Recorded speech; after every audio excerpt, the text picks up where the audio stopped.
7 spiritual signs you're the visionary chosen one. Don't ignore these. There's a moment in every visionary's life that feels like a glitch in reality, but a moment of silence so loud you can't ignore it. A dream so vivid you wake up feeling like you've touched something ancient. A thought so out of place it doesn't feel like your own, but it sticks, and it changes something inside you. You don't talk about it much. How could you? Most people wouldn't understand. But you're here now, and if you're still watching, listening, or reading, then this isn't an accident. This is a spiritual appointment. Because what you've been sensing your whole life, the pull, the strange timing, the patterns in chaos, the inexplicable knowing it's real. And it's time we name it. You are not just sensitive. You are not just intuitive. You are a visionary, and not just any visionary, but you are one of the chosen. That phrase might land hard like a drumbeat in your chest. The chosen one.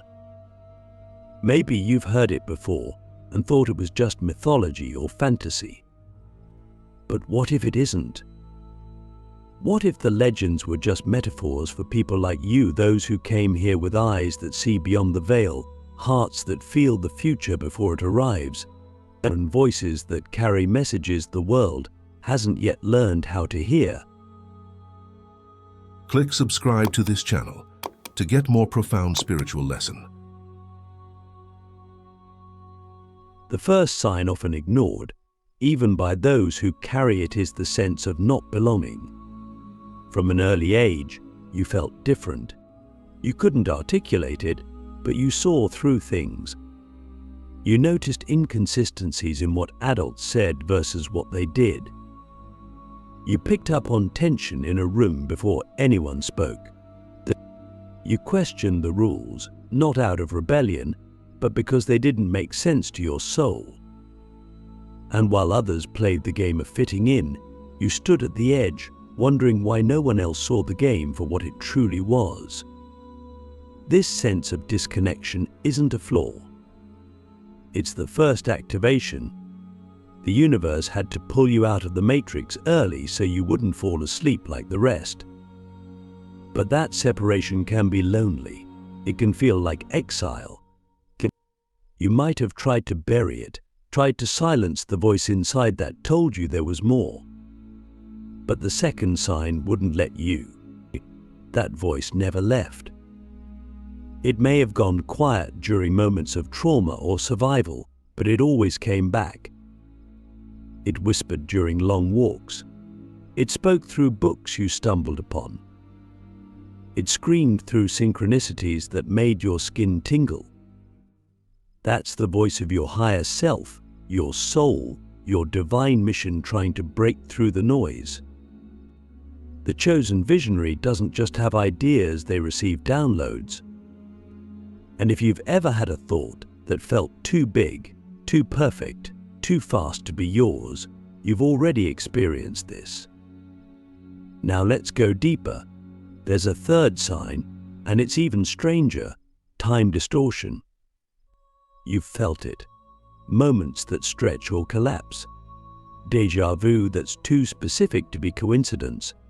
Dreams that later play out in waking life. This isn't your imagination, this is your consciousness beginning to bend time. Visionaries operate outside linear thinking. Your soul remembers the future. That's why you feel restless in the present. You've already seen what's possible. You've already glimpsed what could be. And your frustration isn't impatience, it's prophecy trying to break free from your bones. Here's where it gets intense. The fourth sign is the dark night. If you're truly a chosen visionary, you've walked through some kind of collapse. A heartbreak that shattered you. A betrayal that gutted your faith. A period of emptiness so vast it felt like death. This wasn't punishment, it was initiation. Visionaries are forged in the dark. You had to lose everything you thought you were so you could remember who you truly are. And the pain you felt, it carved the space inside you to hold the vision. The bigger your mission, the deeper the cracking. You weren't being broken, you were being expanded. But the pain didn't stop you. That's the fifth sign, resilience that defies logic. You've been knocked down more times than you can count, but something in you refuses to stay down. You rise not because life is easy, but because your soul made a vow before you ever took your first breath. A vow to complete a mission, to anchor a new frequency, to bring through ideas, systems, art, healing and messages that shift the collective. And even when you doubt yourself, your energy moves with purpose. You're not here by accident, you're here on assignment. And now, some of your gifts are starting to activate. That's the sixth sign. You're starting to see through people's words and into their energy. You're drawn to symbols, ancient knowledge, sacred geometry, languages you've never studied but somehow understand. You feel energy in nature. You sense the presence of something greater guiding you. And you're starting to trust it more. You're beginning to realize that your life isn't random, it's encrypted with meaning. And when you begin to decode it, you start to awaken abilities that have been dormant for lifetimes. But perhaps the most powerful sign, the seventh, is this unshakable, mysterious pull to serve. Whether you're clear on your purpose or not, you know you're here to do something that matters. You can feel the call. You may not know what it looks like yet, but you can't ignore it. It's that whisper in your soul that says, there's something more you're meant to do. That whisper is the seed of your mission, and this life is the soil where it will bloom. So let me ask you this, what if everything you've been through, every loss, every failure, every strange synchronicity was not random, but perfectly designed to prepare you? What if the isolation was training? What if the pain was polishing the lens of your vision? What if you are the one your ancestors dreamed of? You're not watching this by chance. You didn't stumble here. You were led. Because something inside you is waking up. And once it does, you can't go back. You're unlocking the blueprint of the visionary soul, why you see the future before it arrives. There's a reason your mind works the way it does. A reason you see possibilities others can't yet imagine.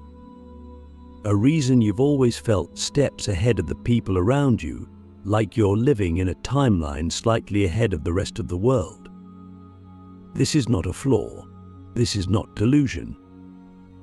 This is the design of the visionary soul. Your consciousness was encoded before birth with a blueprint that doesn't align with the status quo. You weren't born to repeat cycles, you were born to break them.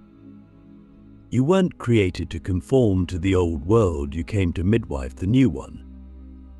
And the visions you receive, the dreams that haunt you, the ideas that come alive in your imagination, they are not fantasies, but they are fragments of the future, calling you to bring them into the now. You see, the visionary's gift is foresight.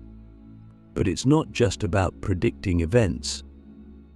It's about sensing energetic patterns before they manifest into form. You feel the shifts in the collective long before they show up in the news. You sense when a system is crumbling even while the world still clings to it. You dream of architectures, art, technology, healing and community that doesn't yet exist, but should. And that's the key. Visionaries don't just see what's coming, they feel what should be. And that subtle ache in your heart when you look at the world's pain is not despair, it's divine instruction. Your soul is showing you the gap between what is and what could be. And it's asking you to build the bridge. But this ability comes with weight. Because when you carry a vision, you often carry it alone at first. No one sees the blueprint but you. You might try to explain your ideas, your dreams, your projects, and be met with blank stares or even resistance. That's part of the contract. Visionaries are often misunderstood, not because they're wrong, but because they're early. You are not broken for being out of sync with the world, you are calibrated to the next world. And that's why patience becomes your sacred discipline. You are not just running your own race. You are stewarding a frequency that hasn't landed yet, and sometimes that means walking for miles before anyone else even starts looking in your direction. So how do you survive the gap? How do you hold the vision when life tests you, when doubt creeps in, when the evidence hasn't caught up with your knowing? You root yourself in the truth of your essence. You remember that the blueprint wasn't given to you by accident. You were chosen to hold it because your soul has the resilience, the creativity, and the depth of heart to bring it through. You don't need external validation when your inner knowing is clear. You don't need permission to build what you've been shown.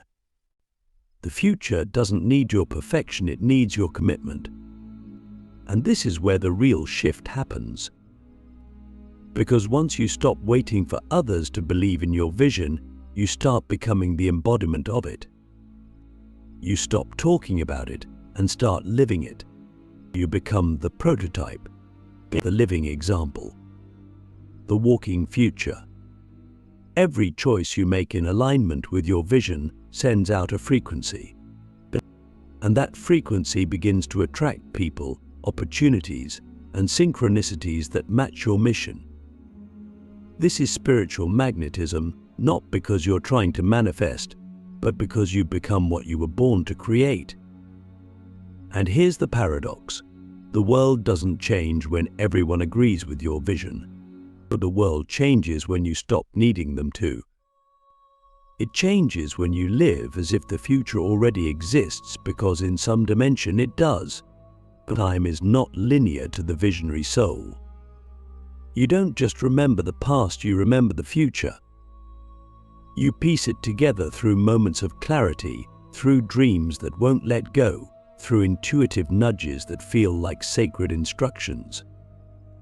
And the more you follow them, the more you realize you're not just following a path, you're revealing one. So ask yourself, what vision has been haunting you lately? What idea keeps returning, even when you try to dismiss it? What future do you see so clearly that it almost hurts to hold it inside? That is not delusion. That is divine design. The blueprint is alive within you, and it's waiting, begging to be expressed through your hands, your voice, your art, your action. You don't have to do it all at once. You just have to start. One step, one brick, one breath of belief. And with each aligned action, the invisible becomes visible. The vision becomes reality. You are the oracle of your own life, the translator of unseen worlds into this one. And when you trust your gift, when you honor the blueprint, when you stop denying what you know in your bones, you become unstoppable. You don't just predict the future, you build it. The sacred burden of the visionary, why you feel too much and know too deeply. There's a weight that lives in your chest, not always visible to others, but constant.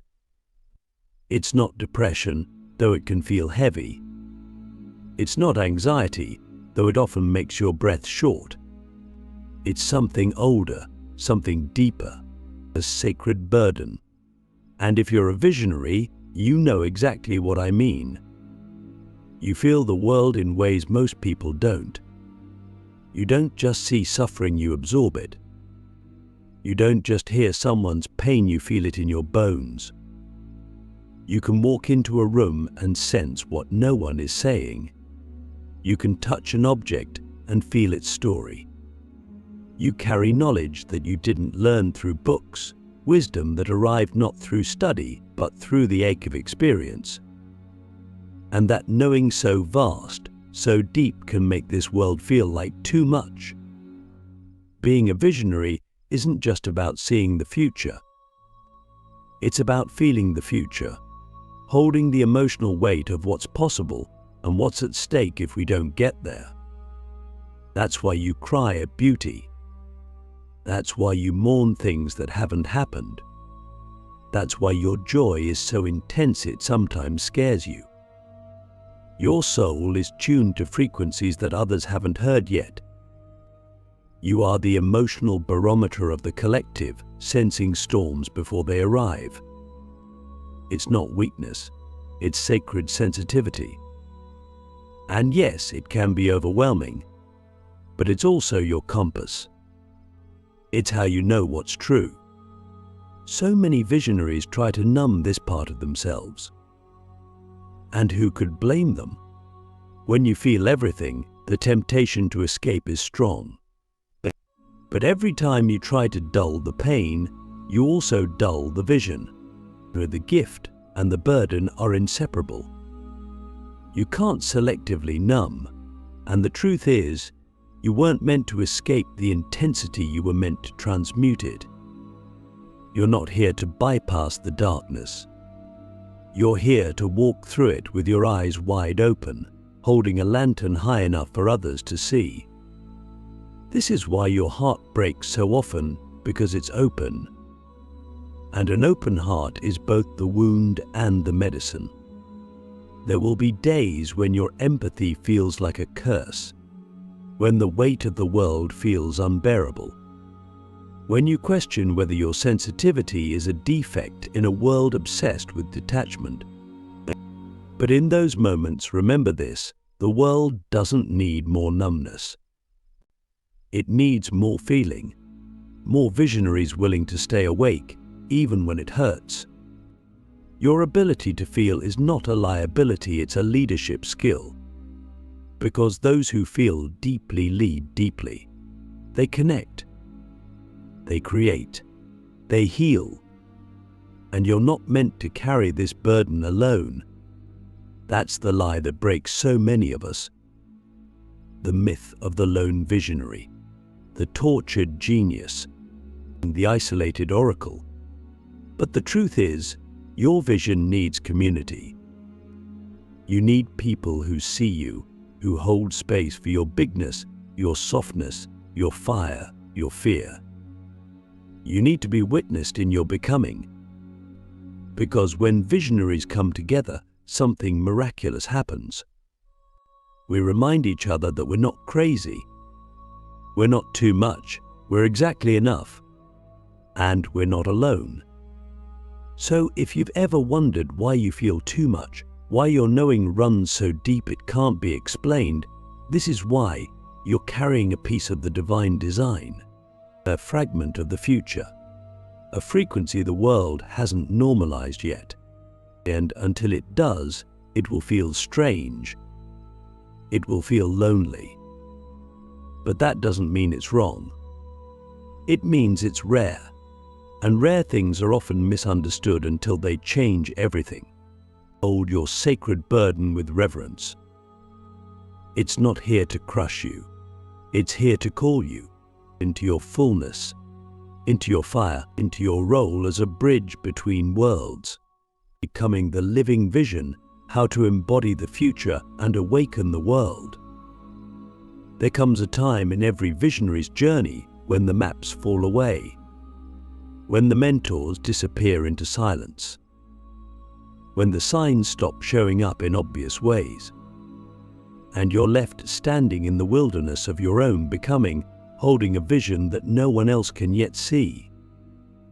This is the moment of embodiment. This is the moment where the vision is no longer something you talk about, dream about, or wait for it, something you become. Not someday, now.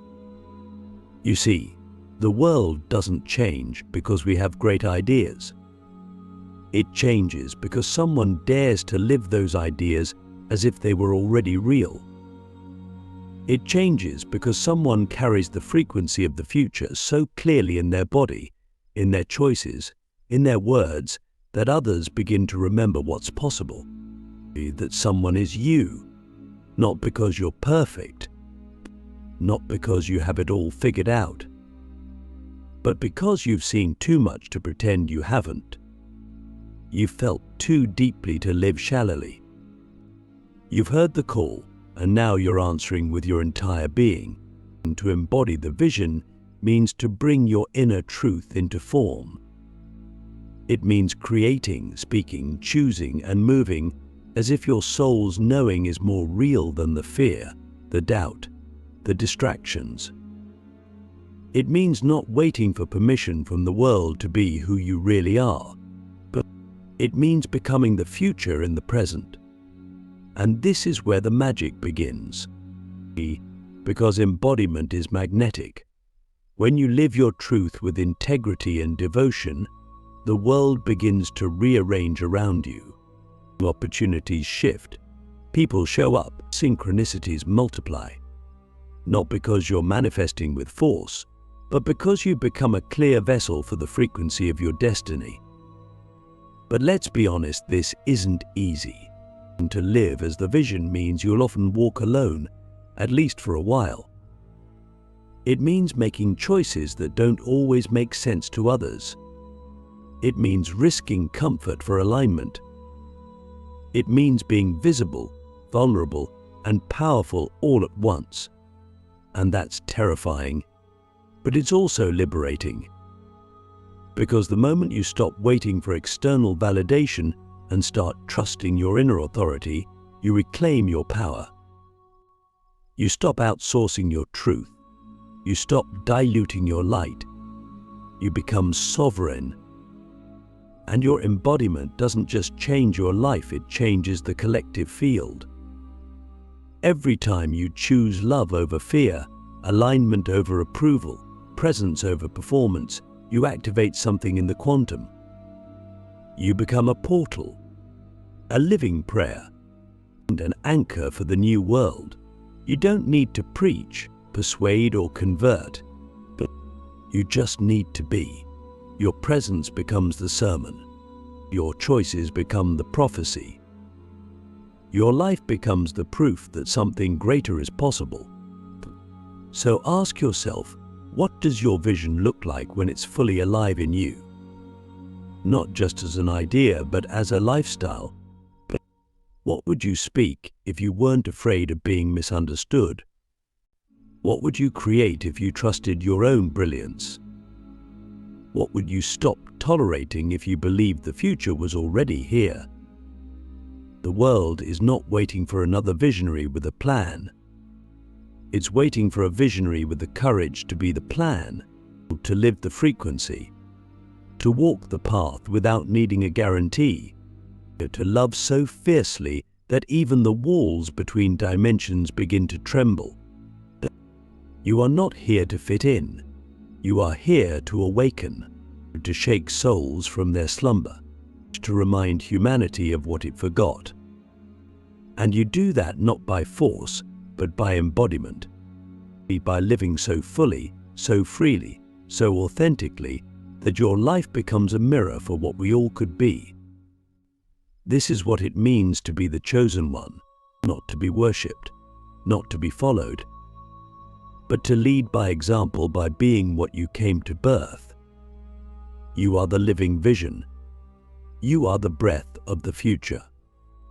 You are the fire beneath the ashes of a sleeping world. And now the world is stirring. It's listening. It's watching. So the question is no longer if you're chosen. The question is, will you choose yourself?